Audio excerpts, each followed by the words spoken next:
Hello and welcome to the premiere episode of the Battle Royale podcast. My name is Elwood Jones and joining me is my co-host, the Professor Mr. Stephen Palmer. Hello there, fancy meeting you here. And welcome everyone to a brand new podcast. Tonight we are going to be kicking off our chapter by chapter look at the cult classic that is Battle Royale. If you're obviously joining us from our main podcast, the Asian Cinema Film Club, welcome.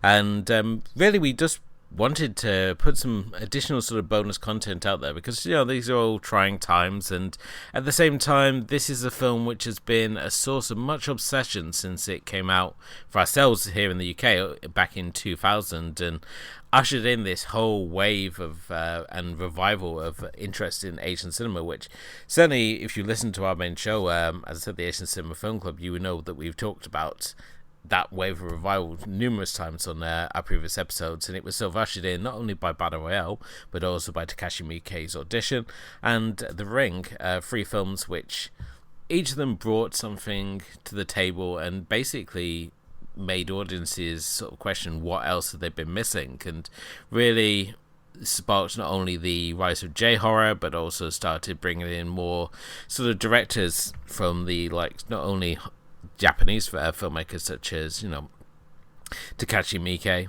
but we'd also have like Korean filmmakers being picked up such as now legendary Bong Joon-ho and Park Chan-wook. So a lot of these films getting the sort of notice they have can be sort of traced back to the three films, and for whatever reason Battle Royale has just continued to remain this just source of fascination, even though on the surface it just seems like the most throwaway plot line ever, as a group of students are taken to a remote island and forced to battle each other to the death until one member is left standing as part of a government initiated Battle Royale act.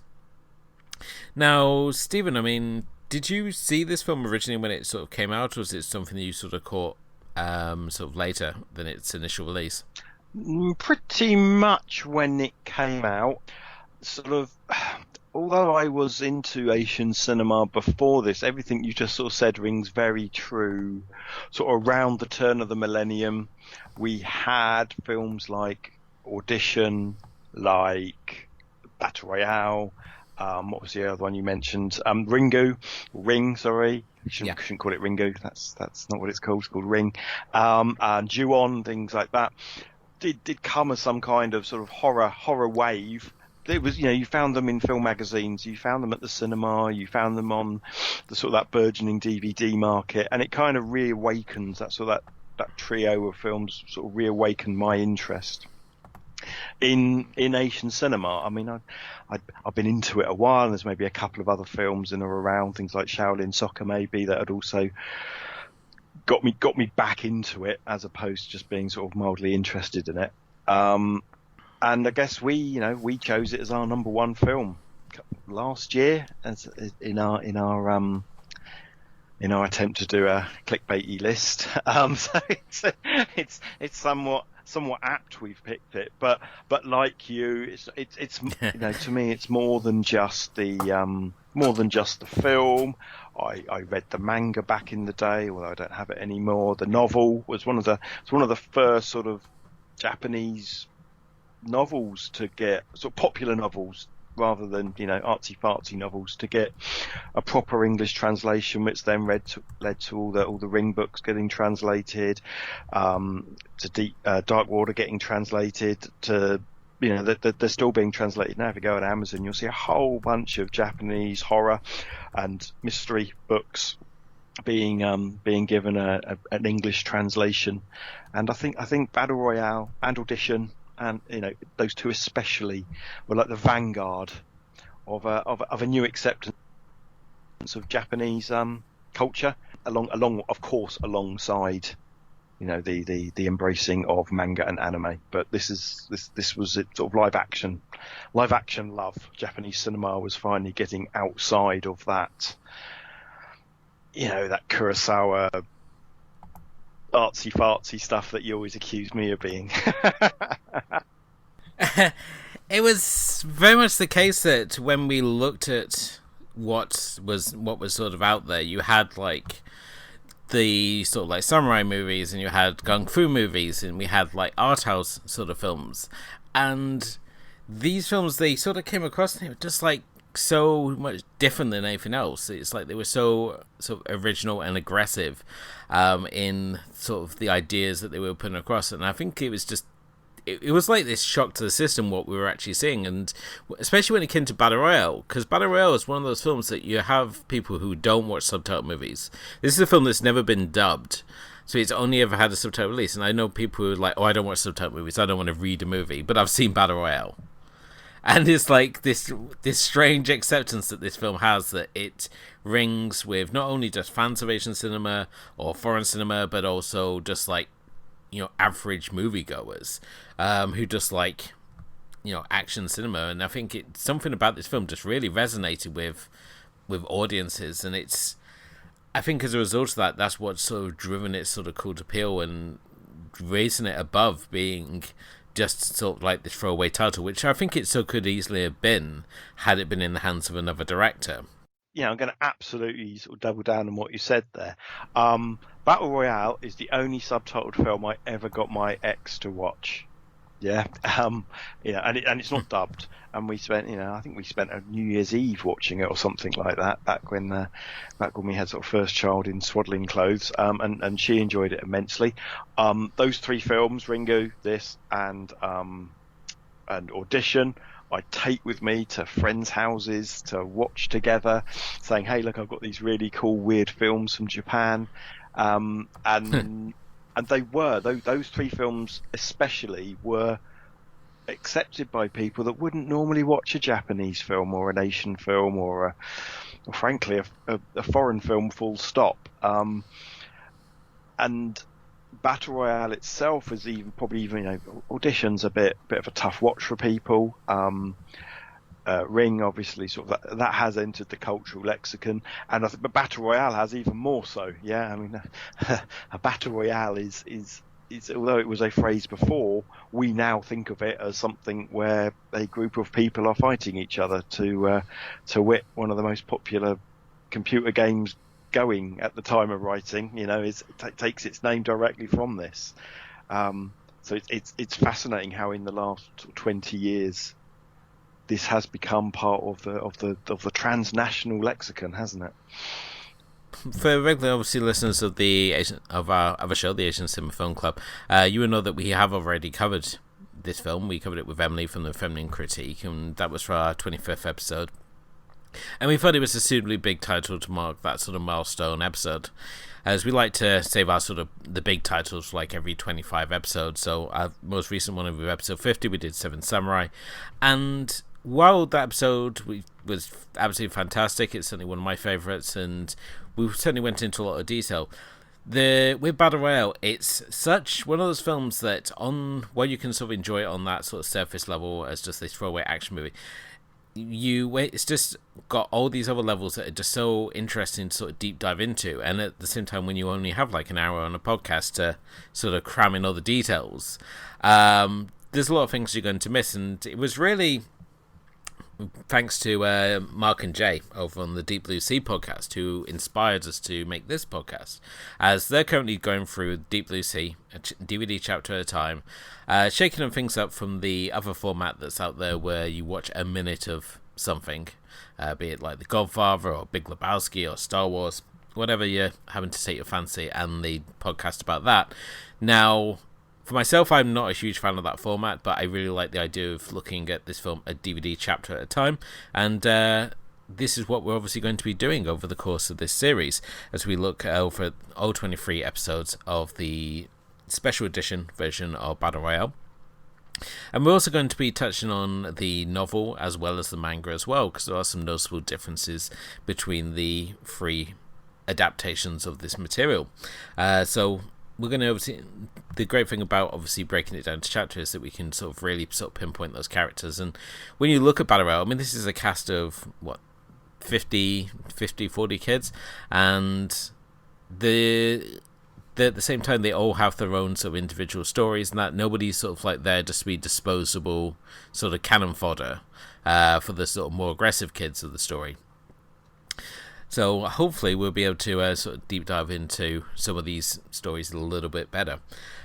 So should we get into it, then, Stu? Let's start. The only thing I'm going to say is I've never done anything like this before in this kind of forensic detail. And I do feel the more I look at things like this, the more you pick at it. And sometimes we'll come across, I suspect, as a little bit negative, because it's very easy, isn't it, to concentrate on certain things. I just want to sort of reiterate, I adore this film, and I adore it even more now than I did 20 years ago. So if I do come across as picky and negative, it's only because of the nature of what we're trying to do. Well, the film, first off, is directed by Kinji Fukasaku, who is, before Battle Royale, was already a legendary director. He did the Battle Royale Honor and Humanity series, which surprisingly took a long time to make it over here, with a very nice box set through Arrow, and is now available through Shudder as well. The series is very worth checking out. And the screenplay was adapted by his son, Kenta, and it was based on the book by Kushin Takami, who was also responsible for writing both the aforementioned book, but also the manga as well. And surprisingly, for the same author being involved with all three projects, the material does differ between the different versions of this, and as I've said already, we will be touching on those straight away. But for our first chapter, which is titled The BR Act, right from the start, the film introduces and lays out the whole setting for the film. And basically, we're set in this future where the government is attempting to control society, which has fallen into a bit of a major recession. The youth are basically out of hand, and the adults are now fearing for their safety because of this youth uprising. And to bring everything back under control, they introduced the BR Act, which every year nominates a different class to battle it out on an island in the aforementioned Battle Royale, with the last remaining student being a shining example for society of the lengths the government will go to uphold law and order within this society. But at the same time, there's much question over whether there is sort of darker means behind this act, and there is also a number of characters who are very strongly opposed to the act, as we will obviously go into as we cover the film.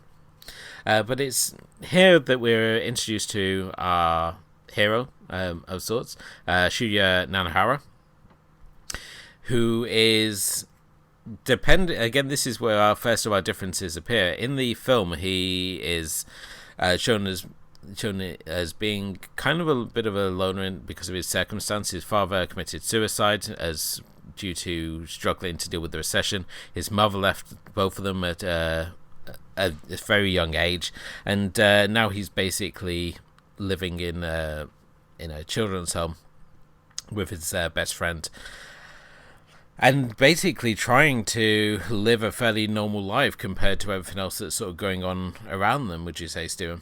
Yeah, probably just want to take a little step back. So this film, does it say actually when it's set?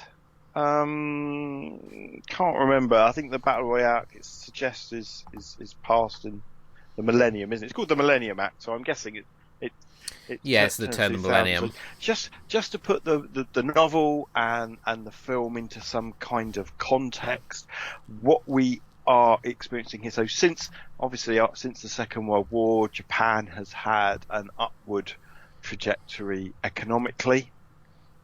Its standing in the world has been somewhat repaired after let's call it the atrocities of the Second World War. And what happened in 1997 is that economy all across Asia, but especially in Japan, the bubble economy burst, and this was the first challenge that Asia, and again particularly Japan, had to experience maybe in the past 50 years, really. So this novel and the film are kind of touching on a nation which is suddenly feeling broken again, which is seeing, because of the economic downturn, it's seeing maybe an uprising crime, although frankly the crime in Japan compared to crime in Europe and Western world is nothing. But people without money, so homelessness or children being put into children's homes. This is fairly alien stuff, and you'll see a lot of films and books around this time touching on this, that use that financial crisis of '97 through to the millennium. It's a common theme. And there's that fear in Japanese society. Japanese society is very regimented, very honor based.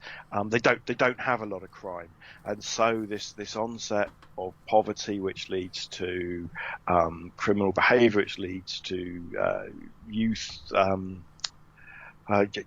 juvenile delinquency, and that kind of thing, all bubbles up and creates this world.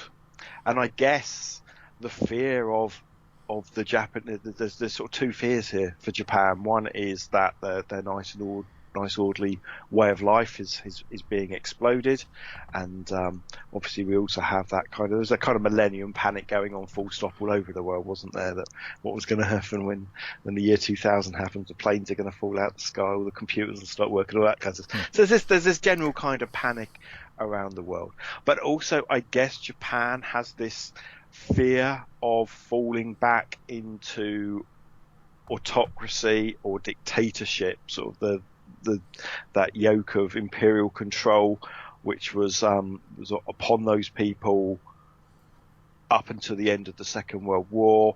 And we talked about it when we looked at one of the samurai films. It's in fact when we talked about Seven Samurai, wasn't it? It's that there's this fear now of the totalitarian state, if you like. And of course, in Battle Royale, it is a totalitarian state again. The film doesn't make it terribly clear, other than the Battle Royale act. We see early on in this first chapter, is it in the first chapter? Maybe it's not until the next chapter when they're on the bus, actually, where, you see a bit of a paramilitary thing going on outside. I think the book, if I remember rightly, and it's been a while since I read it, probably makes a little more capital of that. Elwood, is that right? It sort of paints the world a little more fully, I think. Yeah, when we look at the film, we certainly see that we have that wonderful introduction where you've got the survivor of the most recent games, who's the little girl who's seen grinning manically, and you can see obviously there's the strong military presence there as they're shoving the reporters out of the way. In the manga, you actually see that same sequence, but it's shown when Nanahara is actually a young boy. He's actually upset that his favourite Ultraman-style cartoon is being interrupted because they're announcing the winner of this Battle Royale contest, and he actually remarks, it's like, oh my god, that girl's looks like a monster. And it's fun when you look at these scenes that have been transferred from the manga into the film, because the manga itself is very sort of oversexed, it's very grotesque, and you see the comparisons between the young girl you see in the film and you see her manga version, and she's just like this almost mutated monster, because of this ordeal that she's had to go through and survive. And it's a really interesting comparison piece. We actually put it up on our Facebook group. If you go on Ace and Saber Film Club, or you're looking at Instagram, you can see the shot-by-shot comparison there. And it's clear as well in the manga that things have been... This act has been going on a while. This class isn't going to be the first one into it. They're going into this situation. And it's pretty much the government has been put in place at this point. They're sort of driving the idea that the BR Act is working. Everything sort of is helping to keep the order, even though we see, just looking at Nanahara's sort of school, that things are still falling apart. Everything, there's a scene towards the end of this chapter where the class have basically wrote on the board that we're taking the day off, and it just all disappeared for whatever reason. But except, and this is where I'm going to start getting picky. Okay. There is the one girl who turns up, I can't remember her name, but she's an important character later on, so I will remember her name before then. And she seems completely ignorant of what the rest of the class have decided to do. And there's this real... The only flaw I have with this film, really, is that there seems to be an inconsistent approach to what's going on. Like, I get the impression, so we see this, we see the end of the previous year's Battle Royale, and some young girl has won, and her age is indeterminate. She's cuddling a teddy bear or something, isn't she? Yes. Which also makes me think, is she the same age as these guys later on? I think she is. So these are they go ninth grade, which is sort of 14, 15-year-olds. That's right. So sort of equivalent to sort of lower secondary in the UK, and I did do some looking up what that would be in America. That would be sort of junior high. But there does seem to be, so all of her class B of that year at that school, have decided to take this off, except her, and no one told her. And in the background, in the corridors, there's other girls going around having a fun little time. There just seems to be this real inconsistency. And then the whole TV show itself, it makes part of me thinks, well, this would be a big thing, wouldn't it? This would be big news. This would be possibly sort of 1984-esque opium for the masses. You know, let's watch this. The people are reporting on it. I'm guessing it's not Big Brother-esque yet, is it? That probably predates that because it's not being filmed and shown on TV. But at the same time, the class seem utterly ignorant of this even being a thing. And there's this disconnect from me about the people in the film and the world that it's set in. I think I talked about this in our previous episode that we talked about it. It just really jars that none of the kids seem to know this is happening. Not a one of them. And it's not as if one of them wasn't a good girl. One of them turned up to school, and so that was. I've always found that kind of weird. It's not a deal breaker at all. I suspect it's needed for the drama of the film to work. But I'm trying to remember. Was it this weirdly disconnected in the novel, or indeed in the manga? I always got the feeling that these kids, because it's a lottery, so they always feel that the odds are in their side. So they're not really paying as much of attention to it. And certainly in the manga and the novel, they do obviously make mention of this being more televised than it is in the film version. Because in the film version, we just get the indication that it's sort of like the aftermath that they report on. And that what happens on the island is sort of like kept to the secret sort of military operation. But we do get the idea that they are sort of televising sort of like highlights at least of these battles that are happening. And I always, as you said to you already, it's just the idea that it's this one class that's being picked. I think that they feel that it's in the odds, and they're so wrapped up in their own various sort of schemes and whatnot that they don't really pay too much attention to it until they suddenly realise, oh wait a minute, it's us that's going to be the class this year. So. And then it's obviously as we obviously get into when we get up to that point, they've got the sort of harsh realization to them of like the situation that is now facing them. But I mean, with Nanahara, I mean he's one of the more innocent sort of characters in this, especially compared to his friend Nobu, who we see dashing out of the classroom and stabbing beat Takashi's teacher in the bum, which I'm sure wasn't the most refreshing place. But even then, he's such a... You get the feeling that he's so, like, embittered as a teacher, the fact that, being stabbed on the job is hardly anything new to him. It sort of comes part and parcel of trying to be a teacher in this particular world, that, you're going to have to deal with the fact that your students aren't going to turn up and they're just going to do what the hell they want, basically, so...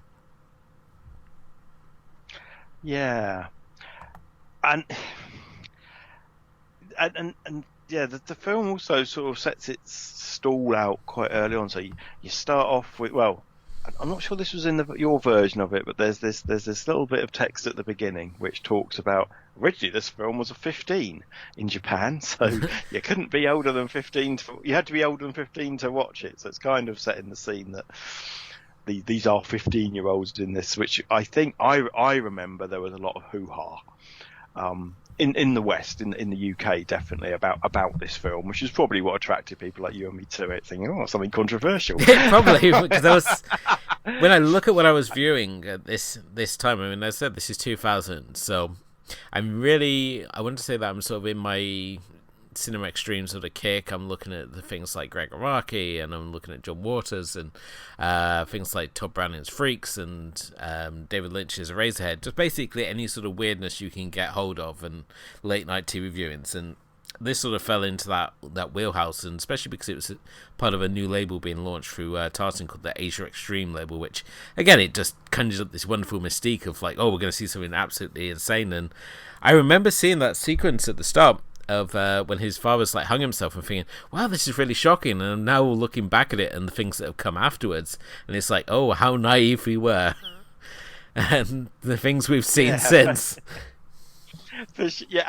Absolutely. And again, I remember him in the novel, him finding his father having committed suicide. There's a lot more play to that rather than a quick scene where he comes in, sees his dad with, is it toilet paper he's got round his neck, where he's written go. Yeah, he's written his suicide note on toilet paper, but he's hung himself with an extension cord, and that's in the film. As in the film version. In the book, his parents have reportedly died in a car crash, and right. His family don't want anything to do with him because they believe his parents were associated with anti-government activities. So yeah, again, the novels paints the world, if not directly, but it paints a picture of what's going on in the world a little better, I think. Yeah. Now, when we look at the manga, his mother has died of an unknown illness, but it's hinted at it was AIDS, and his father was killed for his anti-government activity. So he's got that sort of shadow hanging over him, and he's living out in the orphanage. So with the film, it's a little bit lighter on this subtext of his sort of background as such. Is sort of like we get the idea that his father was sort of struggling with the recession, that he couldn't make his business work, and it just basically all got on top of him. So he, along with the fact his wife had left them, he just sort of couldn't cope anymore, and that's why he hung himself. And it's sort of sets this mentality of, as you said, he's written on the top of it, you got to go, and it's what we see Nanahara basically come back to time and time again. It's sort of like becomes almost like his mantra, this survival instinct that it instills upon him, amongst it, like this desire to protect other people that are on the island with him. So yeah, like a couple of years later, I guess again something that will fall into the common vernacular is when I think 2002 in Japan, South Korea hosted the Football World Cup, or Soccer World Cup, and we got introduced to the South Korean phrase "fighting," and loads of films use that around that time. This is fighting, and I see this very much, that mantra, that sort of you keep going, boy, you fight to the end. Mantra is very much in and of this time in Asia. Yeah, he's very much, although he's got a really tragic backstory, and in the novel, correct me if I'm wrong, isn't he a huge fan of Bruce Springsteen or something weird like that? He's a rocker, which is really quite an interesting contrast, because I think we see him like playing around with a guitar in the film version, but he's like got a whole musical repertoire going on, and he's with there's a scene to him like teasing Nobu about rib condoms and stuff. So he's a lot more confident in the book, in the manga, than he comes across, because in the film he's very sort of shy and retiring, which I think works better because you look at the other people around him, and there's a lot more sort of big personalities, so it makes more sense for him to be a more shy and retiring sort of personality, to be like the caring and one who would want to protect, like Noriko, the girl he's got this crush on, rather than just being like another brash personality on the island. Because certainly when we look at this group, there's no shortage of big personalities here.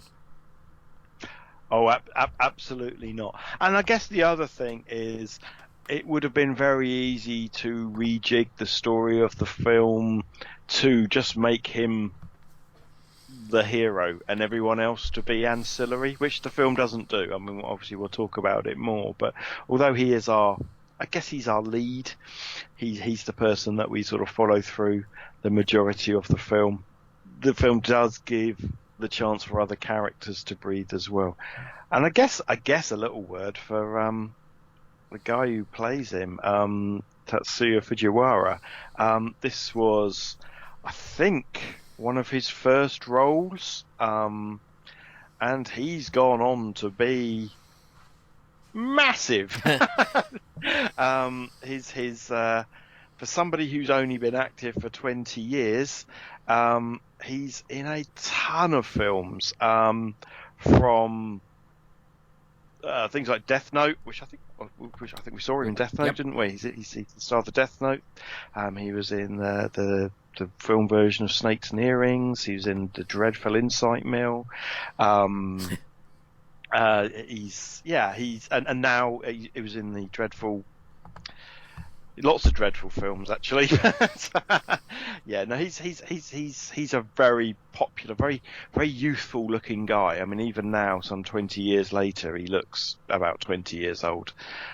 So he's not one of the great actors of his age, but he's a really popular person. I was trying to think of an equivalent, just sort of somebody who'd pop up in the in lots of films. Who probably, no doubt, he's in lots of sort of teen heartthrob magazines and that kind of thing. He seems a nice guy. So we already got this establishment with the mention already about the anti-authoritarian sort of theme that runs throughout this film, and when we look at the inspiration that the author Kushin Takami had with this, I mean, he draws inspiration from an upbringing in 1960s Japan and the large groups of revolutionaries that were fighting back against police brutality, as well as the idea of a totalitarian fascist government. It was heavily influenced from Stephen King's novel The Long Walk, which is another government contest, which takes the form of a walking contest, which I really wish that someone would get on with. I wish Netflix had picked that one up and adapt that one, because I think it would be a really great miniseries, or just a film version. I think it's very filmable. The actual concept of the Battle Royale came from his friends, who basically said that the story sounded like a reimagined pro wrestling Battle Royale match, where former enemies work together to defeat stronger foes. You would have former allies betray each other for their own glory, and all these sort of elements we do see within the film. You see allies for being formed, at the same time equally friends betraying each other just for their own sort of survival here. Now, we mentioned already about the teacher here, played by Beat Takashi Takano, imaginatively named Kitano. Now, for those not familiar with Beat Takashi Takano, he is certainly a huge name within Asian cinema. So if you're a fan of Asian cinema, there is more than a chance that you will have stumbled across him before, because the man is just an absolute legend. He's been in everything from playing dirty Harry-style cops in Violent Cop. He's played the legendary blind swordsman Zakatoe. He's even had his own game show, which was released here over in the UK as Takashi's Castle. And I mean, Stephen, it's safe to say we're both huge fans of when it comes to Beat Takashi Takano.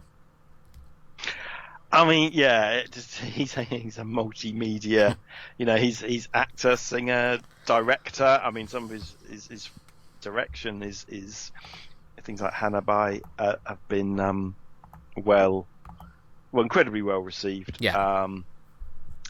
He also has made these films, sort of like these weird sort of autobiographical films, like Takeshi's and Glory to the Filmmaker, and Achilles and the Tortoise. He doesn't care. He's a larger than life character. He's too cool for school, isn't he? He's he used to have a chat show as well, I think. Did he? Yeah, and this sort of at 2000. This is his. This is the height of his fame. Yeah, him being in this film will probably help get it made. Him being in this film will help getting it a distribution around Japan, around everywhere except the USA. But I imagine that's something we'll talk about in another episode. Yeah, he's sort of one of the modern day superstars of Japanese entertainment. Full stop. Certainly so. Now, when we obviously look at the character of Kitano, he's a lot more reserved in the film version. In the manga, he's more sort of very sort of overweight and sort of grotesque individual who takes great delight in being as psychologically torturing these kids as possible.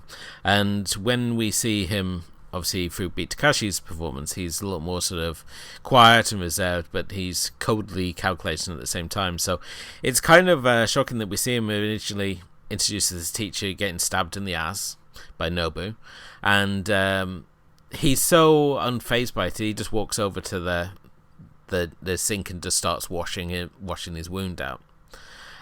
So when he turns up a bit later in the film and takes over the class and turns out to be sort of the head of the Battle Royale program, it's kind of a shocking turn for him, because you don't think that the guy who's your friendly teacher at school is also going to be the guy orchestrating your death.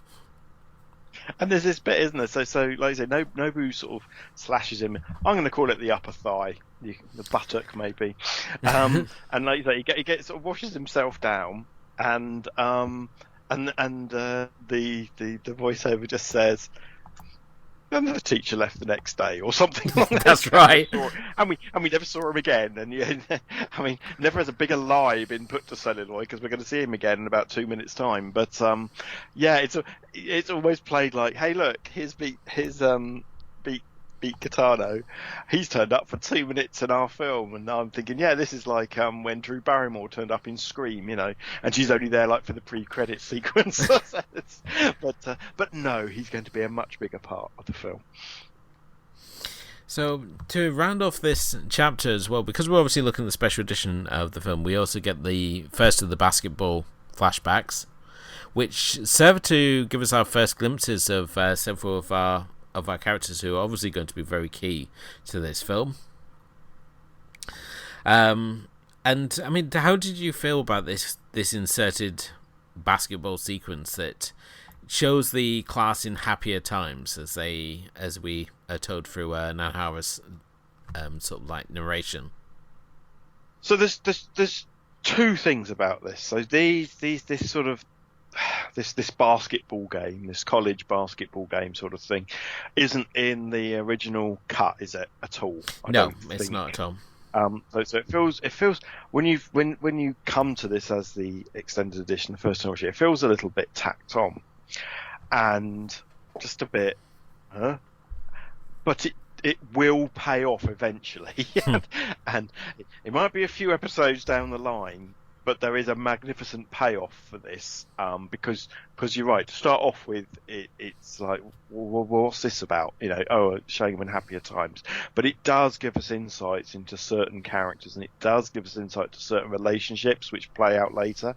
So I understand why it's there. Again, though, it does kind of undercut the message, because either they all didn't go to school and they're all juvenile delinquents, or they all turn up for basketball. and so there is in the next chapter, the teacher does make a comment like, "Oh, you've all managed to turn up for the school trip," but it turns out they all turned up for basketball as well, and people turned up to play and get selected, and the bleachers are full of other classmates. So in some ways it undercuts the world, but for me, there will be a point where this absolutely pays off, and it gives to one character in particular later on. It adds another dimension to that character. At this point, it's like, what the hell was that? Yes, definitely so. What isn't most noteworthy about the scene, though, is we get our first glimpse of Mitsuko in one of the freeze frames, and she's obviously going to be a very key player in this story.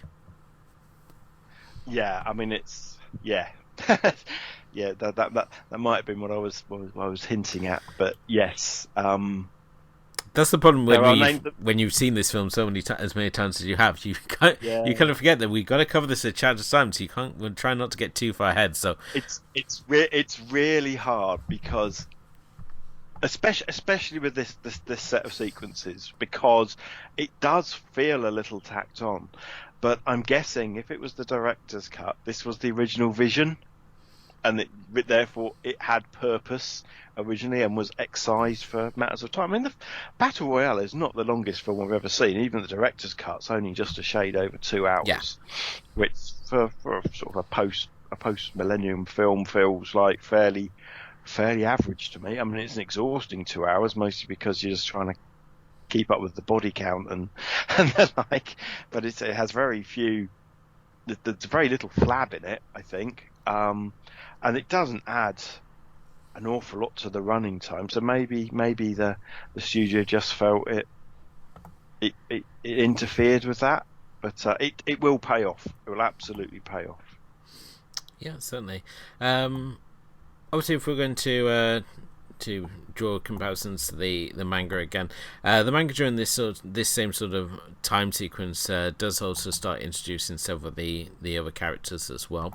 But looking at but we will obviously talk about those differences when we come to see these characters a bit later on the film. But certainly with the manga, it chooses to introduce a lot more of the characters ahead of time. With the film version, its mainly focuses it keeps its focus here on Nanahara, Nobu, Noriko. Just sort of like a small group of characters, and leaves the rest of the characters to sort of be introduced as they reveal their truer sides, shall we say. So we will obviously cover everyone's favourites as we get a bit further into this show. Is there anything else that you want to bring up on this first chapter? The only thing which I've written in my notes, and guys, I've actually written notes, and I normally play these episodes by off the cuff and by ear and look things up as we're chatting, but I've written some notes, is the music at the beginning. As so after I get the talk about R15 on mine, we have the Toei the normal Toei logo with the crashing waves, but this time we have Verdi's Requiem Dies Irae playing. There's a lot of classical and operatic music in this film, and it's a very famous piece of music. People will just know it, but film-wise, it was used in the Mad Max Fury Road trailer quite impressively. Our friend Mr. Tarantino used it in Django Unchained. Bryan Singer used a version of it in X2. You'll have seen it in shows as diverse as Black Mirror and The Simpsons.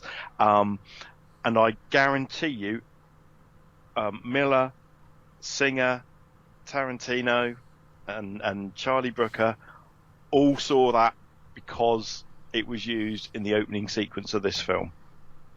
And it's quite a way to start. I'm not a huge fan of classical music and of opera.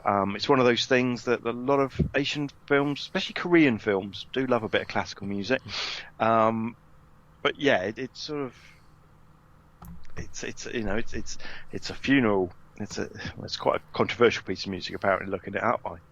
But yeah, it definitely sets the scene. and I was rather struck by it, and which made me go on a bit of an investigation to find out what it was and where it's from and where else it's been used, because it just feels awfully familiar. Definitely so. A lot of the film uses a lot of popular classics throughout the film, so there's going to be many noteworthy pieces that we will highlight as they come across. As they're used to punctuate the announcements throughout the day. It's sort of like to lighten the mood, shall we say, that while they're announcing the list of the dead, they're playing different pieces of popular classical music. And this is just a fantastic opening. I mean, this is how you open a film, with this music. I mean, I watched both this film and its sequel, Battle Royale 2, back to back, and at the end of the first one I was feeling a bit tired. I was like, oh, I might go to bed and not watch the second one, and then you hear the opening kettle drums and it's like, nope, I'm right with it again. It's I just love though that it sort of overlays on top of the Toei icons as well. Oh yeah, you know, the film is starting now. I don't care who's bought this to you. Get ready for a ride, and it's similar to, I don't know, some of those 70s films like The Omen and stuff like that, where that kind of pseudo the operatic voice was used to add a sense of tension and meaning to a film, which is, at the end of the day, this is a silly little genre film, but by putting that particular piece of classical music up front, suddenly gets your attention and suddenly gives it sort of some weight and gravitas. I don't know. Definitely. So it's like the film throwing down a gauntlet, as Tarantino highlighted with his use of Miss Lou at the start of Pulp Fiction. It's just like throwing down a gauntlet. It's saying, we're big. We're going to grab your attention right off the bat. We're not going to give you time to think. And certainly this film's not about giving you time to think. Right off the bat, I mean, we're given the opening crawl, which just highlights everything you need to know about this world, and then we're straight into the story. Other films, if they were given the subject, would waste like 20 minutes like establishing what's going on in this world. And this film doesn't at all. Saku knows where the interest in the story lies, and it's not going to be in establishing the world for 20 minutes. It's everything you need to know can just be explained in a opening text. Although for some reason I've watched the trailer that many times that in my head I had the opening as being like the computer text, it like beeps across it. But in the film it's like, no, we'll have the logo and it's swirling around the screen. It's like, did I watch a different version of this originally? It's like, well, there is something about that. I read somewhere that the Battle Royale logo wasn't originally in the film, and it may have been something that's been added in later. There's just sort of final thing on the music is, I didn't recognise the piece. So do you know the app Shazam? I got Shazam to sort of listen and tell me what the music was. Right. And rather than come up, and it's pretty good Shazam, and rather than come up and tell me it was Verdi's from Verdi's Requiem, and it was Desiree. Yeah. It came up and said Battle Royale, Requiem and Prologue. So it's so linked with this film. It's what Shazam brings back. It's absolutely tied together with this film, which I'm pretty sure isn't what Verdi had thought about when he was writing a Requiem in memory of a poet that died a year before that, before he wrote it. But yes, amazing sort of confluence of old and new there. Well, that was our first episode of the Battle Royale podcast. We hope you've enjoyed listening, and if you would like to obviously listen to any episodes in the archive, make sure you check out our blog, which is asiancinemafilmclub.wordpress.com, where you can not only find all the episodes of this podcast, but our main show as well, the Asian Cinema Film Club. We also have on there writings, including the movie vault, the anime selection, we have the mixtape, and we have even Stephen's Dark Sides of Asian Cinema as well. You can follow us on both Facebook and Instagram, as well as Twitter as well, which is under AC Film Club. And we of course would love to hear your thoughts on Battle Royale, so please do let us know at battleroyalepcast@gmail.com. And if you haven't done already, please do hit the like and subscribe buttons wherever you happen to be listening to us, and maybe leave us a nice review or comment, as it all helps raise the profile of the show. But until next time, thank you for listening, and join us again for Chapter 2 on the bus. Good night.